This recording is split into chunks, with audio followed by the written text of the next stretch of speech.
مسجد بنانا کوئی عام کام نہیں، بہت بڑا کام ہے۔ میں بتاؤں کتنا بڑا کام ہے۔ حضرت ابراہیم علیہ السلام کو آپ جانتے ہیں، حضرت اسماعیل علیہ السلام کو آپ جانتے ہیں۔ ابراہیم خلیل اللہ، اللہ تعالیٰ کے گہرے دوست، اسماعیل ذبیح اللہ ہیں، اللہ تعالیٰ کے ذبح ہونے کی نشانی ہے۔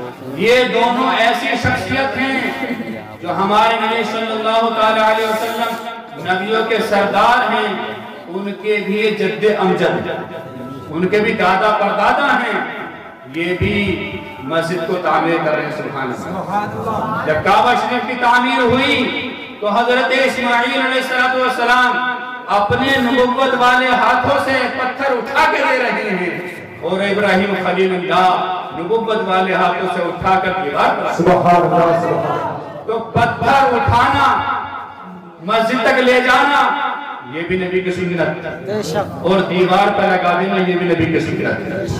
اور جس جگہ کھڑے ہو کر مسجد بنا رہے تھے، جسے ہم اور آپ مقام ابراہیم کہتے ہیں، اس کا اتنا بڑا مرتبہ ہے، اتنا بڑا مرتبہ ہے کہ آج کوئی حاجی یا عمرہ کرنے والا کعبہ شریف میں جاتا ہے تو مقام ابراہیم کے ارد گرد 2 رکعت نماز پڑھ لیتا ہے تو اپنے آپ کو بڑا نصیبے والا شمار کرتا ہے، اور ہے بھی نصیبے والا جو اس پتھر کے بعد 2 رکعت نماز پڑھ لے، اللہ تعالیٰ سے بے حساب نیکی عطا فرماتا ہے۔ آپ اندازہ لگاؤ، جس پتھر پر کھڑے ہو کر مسجد حرام کی تعمیر کی گئی، اس کا یہ مرتبہ ہے کہ ہم اور آپ اسے دیکھنے کو ترس رہی ہیں، اس کے پاس کھڑے ہو کر 2 گانا پڑھنے کو ترس رہی ہیں، جس پر کھڑے ہو کر مسجد بنی جائے، اس مقام ابراہیم کا یہ مرتبہ ہے۔ تو جو مسجد بنائی گئی اس مسجد کا مرتبہ کیا؟ اس پر کھڑے ہو کر بنائی گئی، اس کا یہ مقام ہے، تو مسجد کا مقام کیا ہوگا؟ تو ہمیں چاہیے کہ مسجد بنانے میں حصہ لیں اور زیادہ سے زیادہ خرچ کریں۔ اس میں جو انسان خرچ کرتا ہے اللہ تعالیٰ اس کا گھر جنت میں بنا دیتا ہے۔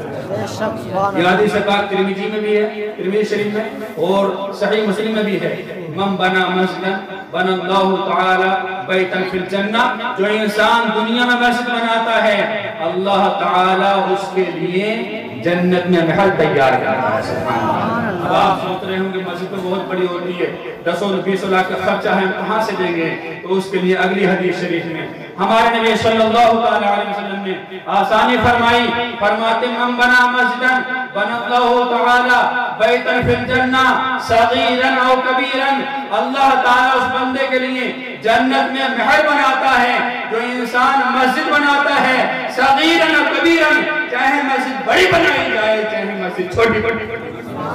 اور آپ بھی سوچ رہے ہوں کہ چھوٹی بھی کم نہیں بنے گی، تو ہمارے نبی صلی اللہ علیہ وسلم نے بالکل آسانی فرما دی، کہا اللہ تعالیٰ بروز قیامت جنت میں اس انسان کے لیے محل بنائے گا جو دنیا میں چیل کے گھونسلے کے برابر مسجد بنائے گا۔ سبحان اللہ۔ چیل کا گھونسلہ کتنا بڑا ہوتا ہے؟ 1x1 چھوٹا سا ہوتا ہے۔ 1x1 میں کتنا خرچ آئے گا؟ 1x1 کے لینٹر میں کتنا خرچ آئے گا؟ کتنا تھوڑا آئے گا کہ ایک انسان بآسانی ادا کر سکتا ہے۔ اور آپ سوچ رہے ہوں گے یار جنت میں محل کیسے بن سکتا ہے؟ 10-12 اینٹیں یہاں دے دیں، 1 کٹا سیمنٹ کا دے دیں تو کیسے بن سکتا؟ ہو سکتا ہے کسی کے دل میں توہم رہ گیا ہو، وہم آ رہا ہو کہ یار ایسا تو نہیں ہے۔ تو آئیے اس کی حقیقت جاننے کے لیے، اس کو دل و دماغ میں بٹھانے کے لیے ہم چلتے ہیں حضور غوث اعظم رحمت اللہ تعالی علیہ کے زمانے سے قبل ایک خلیفہ گزرے ہیں بغداد کے، جن کا نام ہارون رشید ہے۔ کیا نام ہے؟ ہارون رشید۔ انہوں نے خواب میں دیکھا، علماء کرام سے سنا کہ جو انسان دنیا میں مسجد بنائے گا اللہ تعالیٰ جنت میں اس کے لیے محل بنائے گا۔ تو انہوں نے سن رکھا تھا، انہوں نے اعلان کر دیا بادشاہ کہ ہم ایک مسجد بنانے جا رہے ہیں اور اس مسجد کو ہم اکیلے بنائیں گے، اس میں کوئی بھی انسان چندہ نہیں دے گا، صرف اکیلا ہم بنائیں گے۔ آخر مسجد کی جگہ تلاش لی گئی، بادشاہ نے نشان لگا دیے کہ یہاں مسجد بنے گی، سارے انجینئر اکٹھے کر لیے گئے، سارے کاریگر اکٹھے کر لیے گئے، مزدور اکٹھے کر لیے گئے، جو میٹیریل تھا، سیمنٹ ہو، یہ اینٹیں ہوں، یہ سریا سب اکٹھا کر لیا گیا، دے دیا گیا انجینئر کو، اس جگہ بہت ہی شاندار مسجد بنانی ہے۔ خلیفہ ہارون رشید کا یہ کہنا ہے کہ یہاں بہت شاندار مسجد ہونی چاہیے۔ ان کے دل میں خیال آیا ہے کہ اگر محل بناؤں گا تو محل تو یہیں رہ جائے گا، اگر میں مسجد بناؤں گا تو قیامت تک کے لیے صدقہ جاریہ ہوگا، قیامت تک کے لیے صدقہ جاریہ ہو جائے گی۔ آپ نے اعلان کر دیا۔ اب ظاہر سی بات ہے سب لوگ تو ایسے نہیں ہوتے جو پیسہ دینے سے بچیں، تم میں کتنے لوگ ایسے؟ امید ہے کہ کوئی بھی نہیں ہوگا۔ سب لوگ ایسے نہیں ہوتے جو پیسہ دینے سے بچیں، کچھ چاہتے ہیں کہ ہمارے پیسہ لگتا ہے۔ ایسا جی ایک تاجر تھا، ایک غریب مزدور تھا، اس نے جب سنا خلیفہ ہارون رشید مسجد بنا رہی ہے اور مسجد بنانے کے لیے اعلان کر دیا گیا، انجینئر آ گئے، سامان سب آ گیا ہے، اور یہ بھی کہہ دیا ہے کہ کوئی بھی انسان چندہ نہیں دے گا، سارا معاملہ خلیفہ کے ذمہ ہے، اس کے دل میں رونا آیا کہ یار کاش یہ اعلان ہو جاتا کہ جس کی بس کا جو ہے وہ دو تو میں بھی کچھ دے دیتا۔ آخرکار اس نے ترکیب سوچی کہ ترکیب بناتا ہوں، روزانہ 100-200 روپے کماتا ہوں، بیوی بچوں کے لیے آدھے خرچ کروں گا، آدھے جوڑوں گا، آدھے بیوی بچوں کے خرچ میں دیتا، آٹا چاول میں لا کے دیتا، آدھے اپنے پاس چھپا کے رکھتا۔ جب کچھ پیسے زیادہ ہو گئے اس نے سوچا مسجد میں حصہ دے دیا جائے۔ اس نے دیکھا دن بھر تو مزدور کام کرتے ہیں، کاریگر کام کرتے ہیں، دن میں حصہ لینا مشکل ہے، اس نے سارا سامان خریدا جو بھی اس سے ہو سکا، کچھ اینٹیں خریدی، کچھ سیمنٹ، کچھ سریے، جو بھی خریدنا تھا اس نے خریدا، اور خریدنے کے بعد گھر میں چھپا کے رکھ لیا۔ جیسے رات ہوئی، رات کی تاریکی چھا گئی، سب لوگ مہدے آرام ہو گئے، بستر پر جا کر لیٹ گئے، سو گئے، تو چپکے سے اٹھا اور سارا سامان لیا، اور سارا سامان لے جانے کے بعد جہاں مسجد بن رہی تھی، جہاں میٹیریل پڑا ہوا تھا، سارے میٹیریل ملا دیا۔ سبحان اللہ بولو، سارے میٹیریل ملا دیا تاکہ خلیفہ کو پہچان نہ ہو پائے کون سی چیز کہاں سے آئی، اسے ایسا ہی محسوس ہو کہ میرا ہی سامان پڑا ہوا ہے۔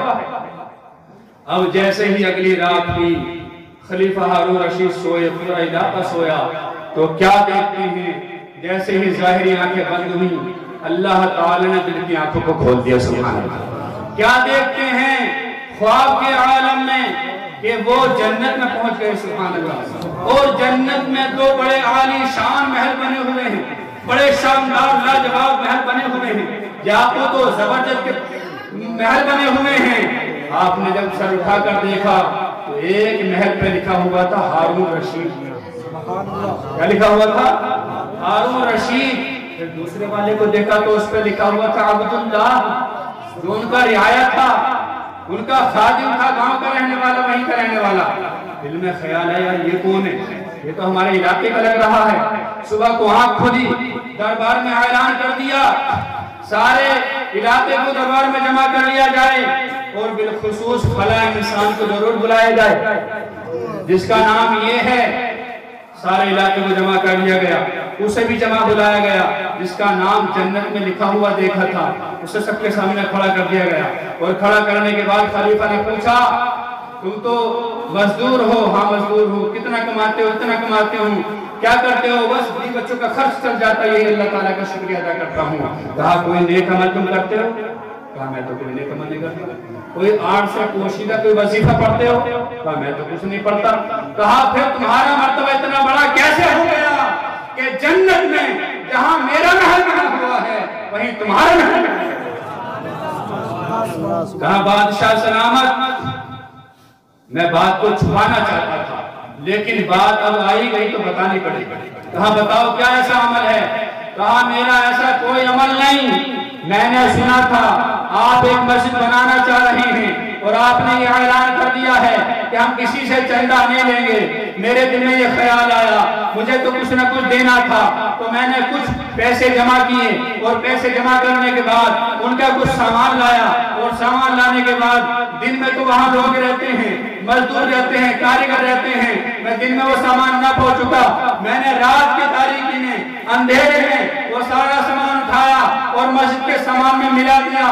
میرا جتنا قبضہ تھا اتنا سامان لے کے میں نے ملا دیا، تو میں نے یہ سامان ملایا ہے، یہ نیکی میں نے کی ہے، باقی میں کوئی نیک عمل نہیں کرتا ہوں۔ خلیفہ ہارون نے کہا تھا کہ مسجد بنانا یہ کمال کی بات نہیں ہے پوری مسجد بنا دینا، یہ کمال کی بات نہیں ہے، بلکہ اللہ کے حبیب نے فرمایا ہے کوئی چیل کے برابر مسجد ہی بنا دے، چیل کے گھونسلے کے برابر مسجد ہی بنا دے تو اللہ تعالیٰ اس کا جنت میں محل بناتا ہے۔ اس بات کا مجھے آج یقین ہو گیا ہے کہ اس نے اپنی غریبی مفلسی نے تھوڑے سے پیسے لے کر میری مسجد میں شرکت کرے گی، اللہ تعالیٰ نے اس کے لیے محل بنا دیا۔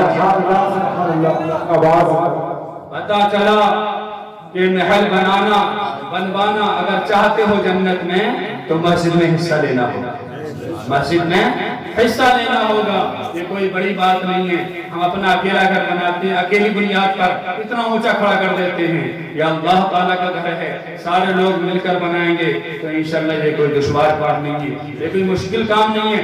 حضور غوث اعظم رحمت اللہ تعالیٰ علیہ شریعت کے پابند تھے، نماز کے پابند تھے، روزے کے پابند تھے، جتنے حکام اللہ تعالیٰ نے نافذ کیے ان کے پابند تھے، اسی طرح ساتھ ساتھ مسجدوں کو آباد کرنے والے بھی تھے، اس لیے کہ قرآن فرماتا ہے انما یعمر مساجد اللہ من آمن باللہ والیوم الآخر واقام الصلاۃ وآتى الزکاۃ ولم یخش الا اللہ، بے شک اللہ کی مسجدوں کو وہی تعمیر کرتے ہیں جو آخرت پر ایمان رکھتے ہیں، جو اللہ تعالیٰ پر ایمان رکھتے ہیں، جو نماز پڑھتے ہیں، جو زکوٰۃ دیتے ہیں اور ڈرتے کسی سے نہیں سوائے اللہ ڈرتے کسی سے نہیں سوائے اللہ کے۔ تو جو لوگ نماز پڑھنے والے بھی ہو، زکوٰۃ دینے والے بھی ہو، آخرت پر ایمان لانے والے بھی ہو، اللہ تعالیٰ پر ایمان لانے والے بھی ہو اور اللہ تعالیٰ سے ڈرنے والے بھی ہو، لہذا مسجد کا کام تیزی سے چلاؤ اور اس میں جہاں تک ہو سکے تعاون کرو، جلد از جلد اس کا تعمیری کام مکمل کرو،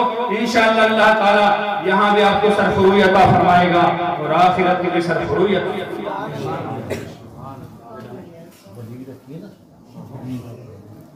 معزز سامعین کرام، اللہ تعالیٰ سے دعا ہے کہ بولنے کی خطا ہو گئی ہو اللہ تعالیٰ معاف فرمائے، ہم سبوں کو کہنے سننے سے زیادہ عمل کی توفیق عطا فرمائے، اولیاء کرام سے اسی طرح سچی پکی عقیدت و محبت رکھنے کی توفیق عطا فرمائے۔ السلام علیکم ورحمۃ اللہ وما علینا الا البلاغ المبین۔